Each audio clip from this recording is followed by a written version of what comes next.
année 2025 très très chargée en projets, notamment de collectif. De tout ce qu'on a fait cette année avec Headers Company, c'était un peu la folie. Et là, je me suis dit, vas-y, j'aimais bien ce truc des lives. En vrai, j'avais kiffé faire ça l'année dernière. Mais voilà, j'avais trop du mal à trouver une façon de kiffer faire ça régulièrement. Me donner tout simplement une DTR, d'être régulier, de sortir du contenu autour de ça. Que ça soit genre des rediffs sur YouTube. J'ai essayé d'en faire, mais c'était trop compliqué. Parce que je trouve que les écoutes de discographie, en fait, c'est hyper dense. Et avec Todd, on faisait des écoutes, mais c'était des tunnels de fou. On s'envoyait des 4-5 heures. Et en fait, à dérocher derrière pour le montage, bah j'ai eu trop du mal. Je sais pas si quelqu'un peut me donner des tips par rapport à ça pour être plus efficace. Mais c'est vrai que moi, j'avais beaucoup de mal avec ça. C'est pour ça que j'ai trop eu de la difficulté à créer du contenu derrière. J'ai mis genre 3-4 mois à sortir genre 2 rediffs de 20 minutes. Parce que j'ai découpé et, genre des rushages de 2h30 pour rendre ça le plus condensé possible, savoir qu'est-ce qu'on gardait dans les sons aussi, essayer de garder des 16 ou des phases cool, mais on essaye voilà, de se redonner la déterre pour de reprendre les lives. Là, on va essayer d'être le plus régulier possible. Et si déjà j'arrive à faire 2 lives dans la semaine, je serais très content de moi. La grosse déterre que j'aimerais m'envoyer, c'est d'arriver à une dizaine de lives par mois. L'idée, c'est de faire des lives un peu moins compacts que juste des écoutes de discographie. Donc ça va passer par là, ce qu'on va faire ce soir. Ça va passer par des soirées avec des potes qui font de l'art en général. Todd évidemment qui va revenir sur le live. J'essaie d'apporter un peu ma patte à moi en venant dans ce Twitch game finalement. Ça prend pas, on verra. Moi ça me fait kiffer d'allumer ma caméra le soir et de parler comme ça, c'est cool. Seul ou accompagné, j'aime beaucoup faire ça. Ce soir, on va commencer par des documentaires. La chaîne de télévision Arte, qui depuis, je dirais, un petit moment maintenant, a créé une filiale de Arte qui s'appelle Arte Tracks. Et donc sur Arte Tracks, il va y avoir des sujets un peu plus underground, sur des thèmes qu'on n'a pas l'habitude de voir. Et je crois que c'est des particuliers qui tiennent la chaîne. En tout cas, c'est pas Arte qui finance tous les documentaires, mais ils font appel à des journalistes qui réalisent et produisent un peu les documentaires en question. Moi, je voulais voir un docu en particulier. Ils ont fait un docu sur la trappe créole et du coup, ce que la trappe en créole raconte des Antilles. Et je trouvais que c'était un sujet hyper intéressant dont on parle pas assez. Et comme ça, on apprend tous ensemble, finalement. Voilà. La trappe, la différence avec le rap, c'est que le rap, c'est plutôt contestataire, tu vois. Ça englobe vraiment les inégalités, les soucis, le train de vie, tu vois. Mais la trappe, c'est vraiment la rue même. En bas cité yo oui en si pratique donc évitez pas les drops ça qui est sous les mains. Là, c'est un sample de Perfecta. Voilà, c'est fou parce que c'est pas connu en France. Genre, tu dis Perfecta à des jeunes de mon âge qui ont genre entre 20 et 25 ans, genre ils ne connaissent pas Perfecta. Mais aux Antilles, c'est hyper connu. Je vous parle pas d'un bail où ils ont genre 100 000 vues sur YouTube. Non, c'est un truc là-bas, tu vois. La Perfecta, la divinité, c'est le son qui sample ou pas? Ouais, c'est ça.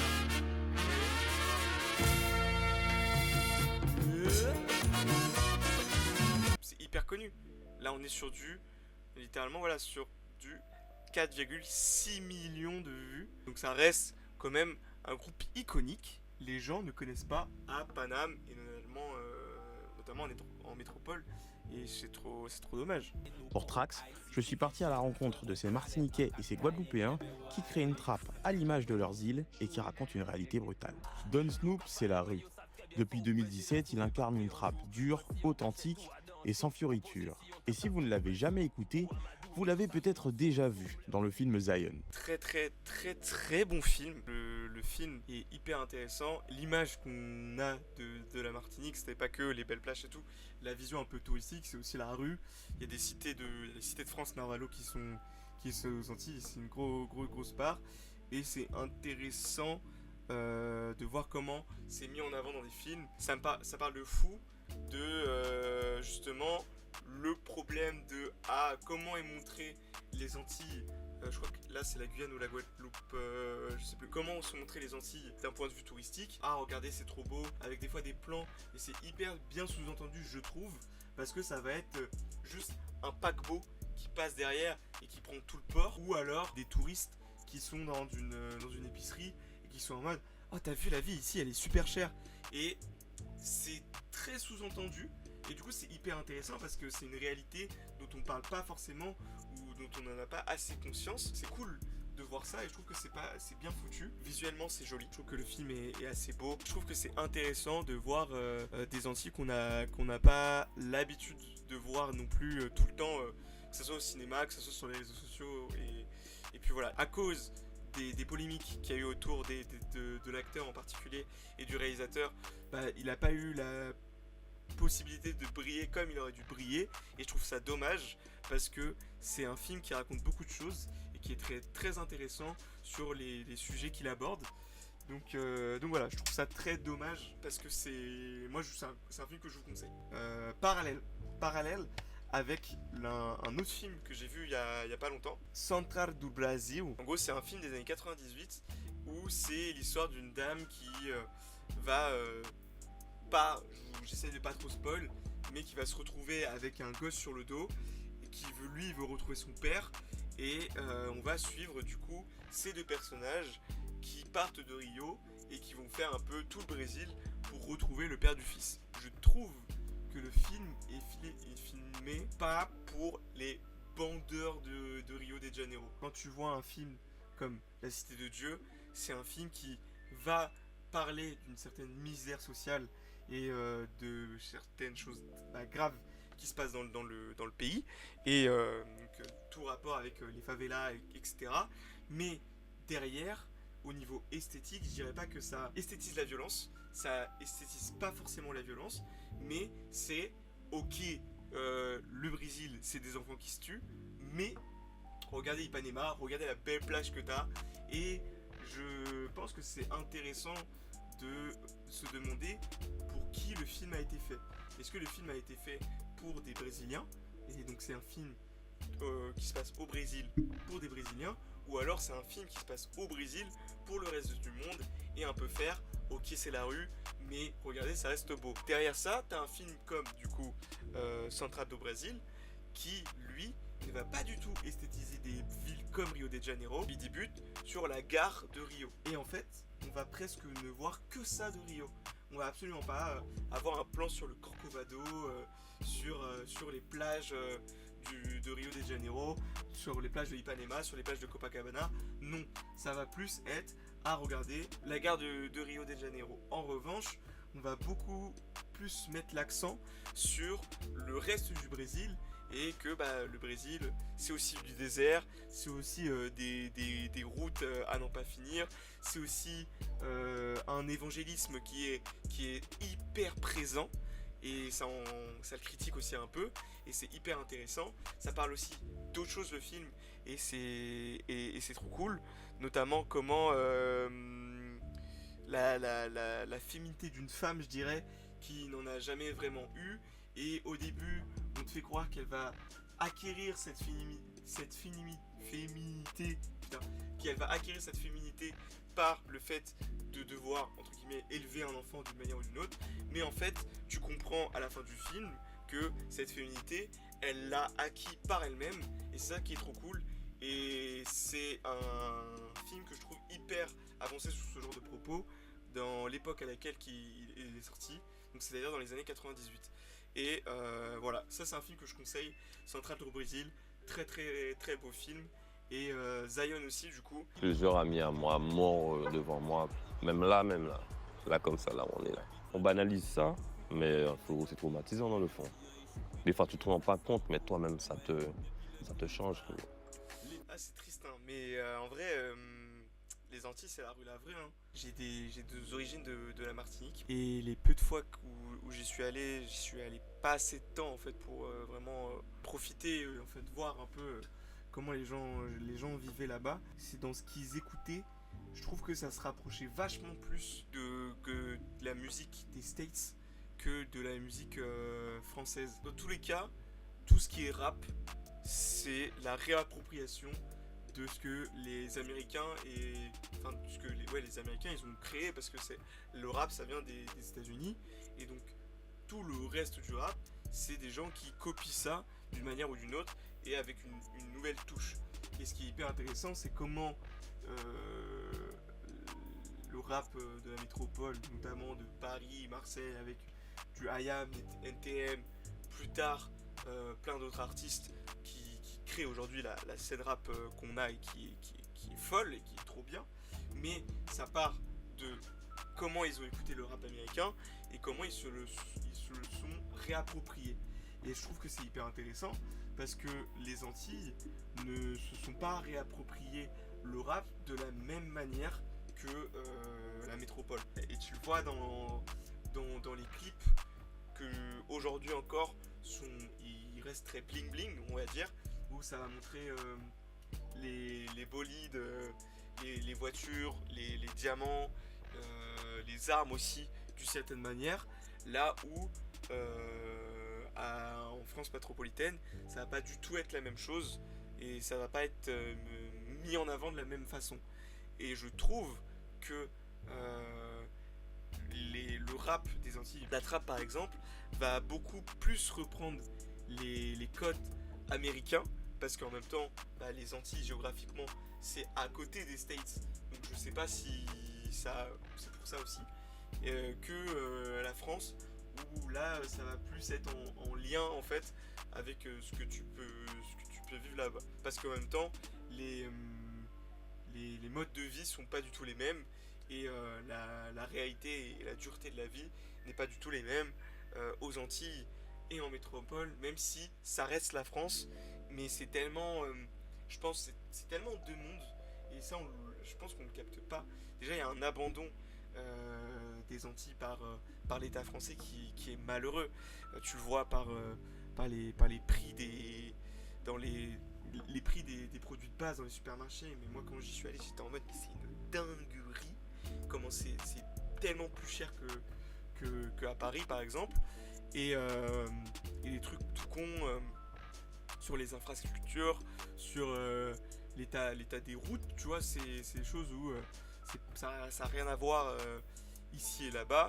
Et voilà, il y a plein de choses comme ça où tu fais putain, mais c'est pas facile de vivre aux Antilles. 60% de la population n'a pas accès à l'eau potable. Le plus gros hôpital de l'île a pris feu. Nos terres ont été empoisonnés au chlordécone et il y a des difficultés à l'accès à la santé et à l'éducation. Paradoxalement, on a un accès aux armes, à la drogue, qui est hyper facile. Lui, c'est Kérosène, chanteur de dancehall, rappeur mais aussi trappeur. C'est surtout un artiste engagé pour son île, la Guadeloupe. Je l'ai rencontré à Pointe-à-Pitre. C'est marrant comment parce que là ils disent rappeur et trappeur, et c'est marrant comment ils différencient la trappe et le rap. S'il n'y a pas de rap, il n'y a pas de trap. Donc ça reste les origines de la trappe, c'est le rap. Et c'est marrant, c'est comme si pour que tu aies un message fort, faut faire plus de la trappe, et qu'aujourd'hui tu peux plus donner un message puissant avec du rap, et que du coup tu es obligé de passer par la trappe. J'ai l'impression que c'est ce qui est dit dans le docu. Toute l'année là, touriste à courir, vient faire bronzage. Cocotier sable avec coquillage. Tout le titre est rappé en créole, et il y a quand même des sous-titres en dessous. Ouais, c'était pour que le message ne se limite pas à nous. Ça, je trouve ça trop bien. Enfin, du coup, de sous-titrer, c'est cool, parce que il y a énormément de gens comme moi, malheureusement, qui ne parlent pas le créole, ou qui ont des nuances de créole, mais qui ne sont pas bilingues créole. Mettre des sous-titres, notamment quand tu as des messages forts dans tes textes, bah c'est trop cool. Chacune des îles a ses soucis, et bah il y a des soucis qui se comme ça là, qui se recroisent, malheureusement qui se retrouvent un peu partout, que ce soit en Martinique, que ce soit en Guadeloupe, que ce soit en Guyane française.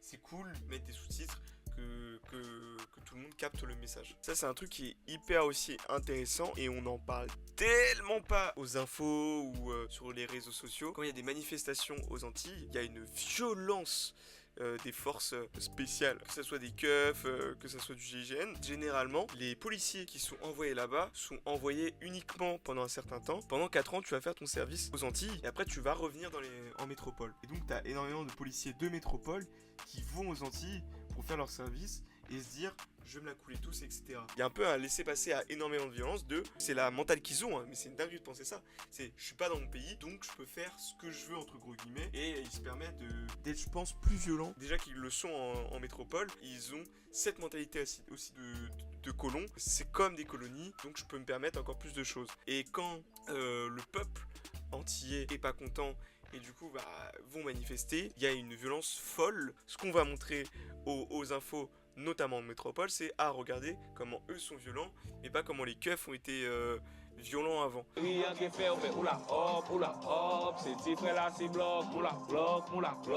Je pense qu'en Guadeloupe, Martinique, je ne vais pas avoir la prétention de parler pour tous les Iliens, mais on a tous grandi avec 20 000 styles de musique différents. Complètement. Même moi, qui n'ai pas allé en Martinique dans mon enfance, je suis allé que très tard, j'ai quand même une culture, un minimum de culture antillaise, notamment de Martinique. Mais en fait, ce qui est cool, c'est que les îles, elles ont ce truc d'avoir accès, plus simplement, je trouve, qu'en métropole, à toute la culture qui vient notamment d'Amérique du Sud et Amérique centrale, et qui va se dire, nous on kiffe, et en même temps aussi de la culture africaine, et fait un mix un peu, où ils ont une patte d'avoir accès à énormément de culture et une connexion aussi, je dirais, à ce genre de musique, et ils vont créer un truc qui est totalement propre à eux, et ça va amener à des choses comme du coup le bouillon, comme le compas, et c'est des styles hyper puissants, même le chata, genre c'est des trucs de fou où rythmiquement c'est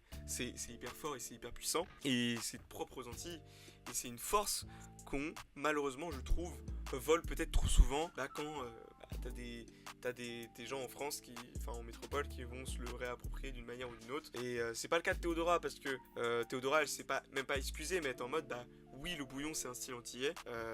Elle, du coup, est congolaise, elle n'est pas antillaise. Donc c'est pour ça qu'elle s'est fait taper sur les doigts. Mais derrière, elle était en mode, bien sûr que le bouillon c'est antillais, allez écouter du bouillon entier. Mais là où c'était plus dérangeant, c'était un gars, là j'ai plus son nom, et qui faisait du bouillon du 16. Là ça devient problématique, et même quand tu captes que ça devient une mode et qu'il y a de plus en plus de personnes qui vont se réapproprier ça en se disant ok, ça c'est le nouveau style qui va marcher, et tu vas avoir des gens comme Niska ou Shai qui vont essayer de faire du bouillon parce que le bouillon ça marche, et pas parce que c'est un style qui leur parle forcément. Faut pas oublier d'où viennent ces styles, et malheureusement aujourd'hui on l'oublie trop souvent, et c'est bien de regarder des trucs comme ça pour ne pas oublier. Même si elle emprunte à d'autres genres musicaux, la trappe guadeloupéenne a du mal à dépasser son île. On ne peut pas jouer tel son dans tel quartier parce que c'est tel gars qui le chante, même si on sait que le son est bon. C'est cette unité-là qu'on n'arrive pas à avoir, mais c'est pas propre à la musique, c'est propre à la société guadeloupéenne. La musique martiniquaise s'exporte beaucoup mieux, justement parce qu'ils sont plus solidaires entre eux. Mais je pense, malheureusement encore aujourd'hui, si tu veux t'exporter en France métropolitaine quand tu viens des Antilles, là à Paris, en Martinique, il faut fitter avec des Français, avec des Français de métropole, ou même des francophones, je dirais. Kalash, on a entendu majoritairement parler de lui, ou il a parlé à un plus grand nombre quand il a commencé à fitter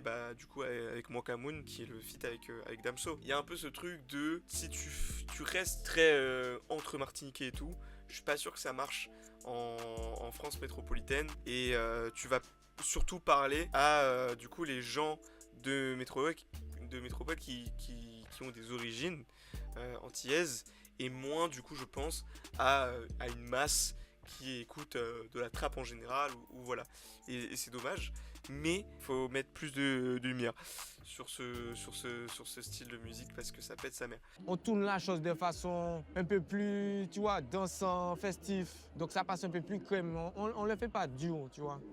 C'est toujours les mêmes sujets. Tu les vois même pas parce que le son est... Et surtout attirer notre public, tu vois. Ça attire notre public. La musique est forte en fait, tu vois. Les anciens, quand tu regardes Kassav, quand tu regardes Eugène Mouna, quand tu regardes les Aiglons, quand tu regardes La Perfecta, on a vraiment une musique puissante. C'est puissant les Antilles. Un de ces quatre, j'aimerais beaucoup sampler Perfecta. Peut-être pas le même son du coup. Il y a des moments en fait à sampler, il y a des trucs à sampler dans Perfecta, c'est fou genre. Il y a une richesse musicale dans leur projet qui est crazy. Mais ça tue de ouf, et c'est puissant et il faut que les gens y captent. La trappe antillaise, c'est le reflet de la vie aux Antilles avec sa violence, ses revendications, mais aussi son histoire musicale unique. S'y intéresser, c'est aussi prendre en considération des territoires trop souvent ignorés par la France hexagonale et permettre aux artistes de se faire entendre de l'autre côté de l'Atlantique. Et bah ça m'a convaincu, j'ai kiffé. J'aurais voulu avoir un documentaire plus long tellement le sujet est cool et intéressant. J'ai grave kiffé. Journaliste, Lucas Désiré. Et bah bravo à lui, franchement c'est un bête de docu. De mon côté, je vais aller diguer un peu des artistes des Antilles. Moi je kifferais faire ça, amener des artistes martiniquais et guadeloupéens sur des scènes que je fais ici en France, que ça soit genre sur des festivals, etc. Mais c'est vrai que à ma petite échelle, c'est compliqué au niveau financier parce que du coup t'es obligé de payer un aller-retour. Et ça c'est aussi un gros problème. Mais aujourd'hui en France, l'aller-retour pour aller aux Antilles est pas donné alors que ça reste la France. Je trouve ça un peu... Ok c'est 6000 km mais ça reste la France. Les compagnies aériennes se font des couilles en or notamment sur les vols France-Martinique, France-Guyane, France-Guadeloupe et je trouve que c'est un réel problème mais qui est assez invisibilisé et donc c'est compliqué quand tu veux organiser un événement de ramener des artistes antillais et de leur payer l'aller-retour plus l'hôtel, etc. C'est assez conséquent. Donc voilà, mais à terme, je kifferais faire ça, ramener sur les événements de Headors, sur des festivals, etc.